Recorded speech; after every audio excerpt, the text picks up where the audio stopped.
Hello views, welcome to DJMS Tamil channel. Mahanadi சீரியலுக்கான upcoming எபிசோடில் விஜய் காவேரி இவங்க 2 பேருக்கு உண்டான ஒரு அழகிய தருணமாக அது அமைஞ்சிருக்கு. விஜய் காவேரி 2 பேரும் ஒருத்தர் அவங்க வாழ்க்கையை ஆரம்பித்து அவங்களுக்குள்ள அன்பு பரிமாறிக்கிறாங்க. இந்த பக்கம் வெண்ணிலாவை போய் பார்த்துட்டு வந்த ராகினி பயங்கர சந்தோஷமாக போய் படுத்து தூங்குறாங்க.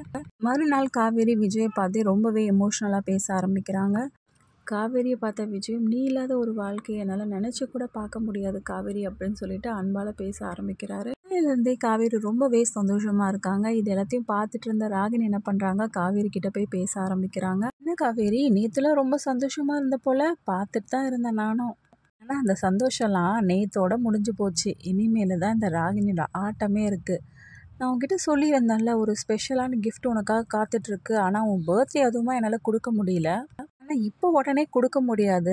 ஆனால் அது என்ன கிஃப்ட்டுன்னு வேணால் நான் சின்னதாக க்ளூ கொடுக்கவா அப்படின்னு சொல்லிட்டு என்ன பண்ணுறாங்க, பேச ஆரம்பிக்கிறாங்க. இதெல்லாம் கேட்டுட்டு இருந்த காவேரி பயங்கர கடுப்படைகிறாங்க. என்ன இவ ஏதோ பேசிகிட்டு இருக்காளே அப்படின்னு சொல்லிட்டு எரிச்சலோடு இருக்காங்க. என்ன காவேரி, உனக்கான கிஃப்ட்டை நான் கொடுக்க போகிறேன்ற, அதுக்காக கோவப்படுறியா அப்படின்னு சொல்லிட்டு சொல்ல ஆரம்பிக்க, இல்லை விஜய் காவேரியை கூப்பிட ஆரம்பிக்கிறாரு. என்ன காவேரி, ஒன்றும் ரெடி ஆகலையே, ஆஃபீஸ் கிளம்பணும்ல அப்படின்னு சொல்லிட்டு, இதோ கிளம்புறேங்க அப்படின்னு சொல்லிட்டு காவேரியும் சொல்கிறாங்க. இன்னொரு பக்கம் நிவின் யமுனா 2 பேரும் போகிறாங்க. பார்த்தீங்களா காவேரி அக்கா எவ்வளோ சந்தோஷமாக இருக்கா விஜய் மாமா கூட. இப்போவாவது உங்களுக்கு புரியுதா இல்லையா, அக்கா அவளோட வாழ்க்கையை சந்தோஷமாக வாழ ஆரம்பிச்சிட்டா. நீங்கள் தாங்க இப்படி இருக்கீங்க. உங்களுக்கான வாழ்க்கையை நான் வாழணும்னு சொல்லிட்டு சொல்ல வரலங்க, ஆனால் சந்தோஷமாக இருக்க பாருங்கன்னு தான் சொல்கிறேன், எல்லாத்தையும் மறந்துட்டு அப்படின்னு சொல்லிட்டு யமுனா அட்வைஸ் பண்ணுறதை பார்த்த நிவின் ரொம்பவே கோவப்படுறாரு. அடுத்ததாக கேஷுவலாக கபோர்டை ஓப்பன் பண்ணி பார்க்கும்போது காவேரியோட ஃபோட்டோஸ் மட்டும் அதில் இல்லாமல் போகுது. இதெல்லாம் தெரிஞ்சுக்கிட்ட நிவின் கோவப்படுறது மட்டும் இல்லாமல் யமுனா கிட்ட போய் கேள்வியும் கேட்குறாரு. இப்போ எதுக்காக அந்த ஃபோட்டோஸ்லாம் கேட்குறீங்க அப்படின்னு சொல்லிட்டு யமுனாவும் கேட்க, நான் கேட்பேன் அது என்னோட விருப்பம் அப்படின்னு சொல்லிட்டு நிவினும் சொல்ல, ஃபோட்டோஸ்லாம் இருக்க வேண்டிய இடத்துல தான் இருக்குது, அது இனிமேல்ட்டு எங்கே இருக்கணுமோ அங்கே தான் இருக்கும் அப்படின்னு சொல்லிட்டு என்ன பண்ணுறாங்க, யமுனா சொல்கிறாங்க. என்ன கேட்காம என்னோட கபோர்ட்லேருந்து எப்படி நீ அந்த ஃபோட்டோஸ்லாம் எடுக்கலாம் அப்படின்னு சொல்லிட்டு என்ன பண்ணுறாரு, கோவப்பட்டு திட்ட ஆரம்பிக்கிறாரு. பாருங்கள், நீங்கள் பண்ணது இவ்வளோ நாளாக சரின்னு நினச்சிங்கனாலும் நான் இன்றைக்கி பண்ணது சரின்னு தான் நான் என் வகையில் சொல்கிறேன். அதனால் தேவையில்லாமல் இதை பற்றி என்கிட்ட ஆர்கியூமெண்ட் பண்ணிகிட்டு இருக்காதீங்க அப்படின்னு சொல்லிட்டு யமுனா சொல்லிட்டு கிளம்பிடுறாரு. நிவின் பயங்கரமாக கோவப்படுறாரு யமுனா பேசின பேச்சுக்காக.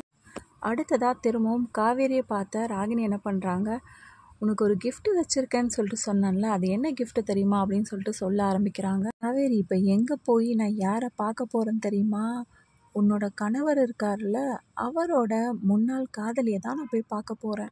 இதை கேட்ட காவேரியும் அதிர்ச்சியாக, என்ன அதிர்ச்சியாக இருக்கா, முன்னாள் காதலி வெண்ணிலாவை தான் நான் போய் பார்க்க போகிறேன் அப்படின்னு சொல்கிறது கேட்டு பயங்கர அதிர்ச்சியாகி போய் நிற்கிறாங்க காவேரி. காவேரியால் வாய் திறந்து எதுவுமே பேச முடியல இந்த ராகினி சொன்ன விஷயத்த கேட்டு.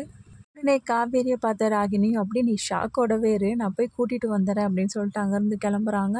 அதுலேருந்து மீண்டு வர முடியாமல் காவேரி ஒரு பக்கம் அதிலே குழப்பத்தோடு நிற்க, இதை பார்த்த விஜய் என்ன பண்ணுறாங்க, காவேரியை பார்த்து என்னாச்சு காவேரி, ஏன் ஒரு மாதிரியாக இருக்கா அப்படின்னு சொல்லிட்டு கேட்க ஆரம்பிக்கிறாரு. இந்த பக்கம் ராகினி என்ன பண்ணுறாங்க, பசுபதியாச்சு 3 பேரும் வெண்ணிலாவை பார்க்க ஆசிரமத்துக்கு போயிருக்காங்க. இந்த பக்கம் விஜய் கிட்ட காவேரி எல்லா உண்மைகளையும் சொல்கிறாங்களா, இதை தெரிஞ்சுக்கிட்ட விஜய் ஓடி வெண்ணிலாவை பார்க்க வராரா, இது எல்லாமே தெரிஞ்சுக்கலாம். அதுக்கு மறக்காமல் நம்மளோட சேனலை சப்ஸ்கிரைப் பண்ணிக்கோங்க. கூடவே இருக்க அந்த பெல் ஐக்கனும் கிளிக் பண்ணிடுங்க. அப்போ தான் நான் போடுற அடுத்தடுத்த வீடியோஸ் உங்களுக்கு நோட்டிஃபிகேஷனில் வரும். ஓகே வியூஸ், தேங்க்ஸ் ஃபார் வாட்சிங் திஸ் வீடியோ.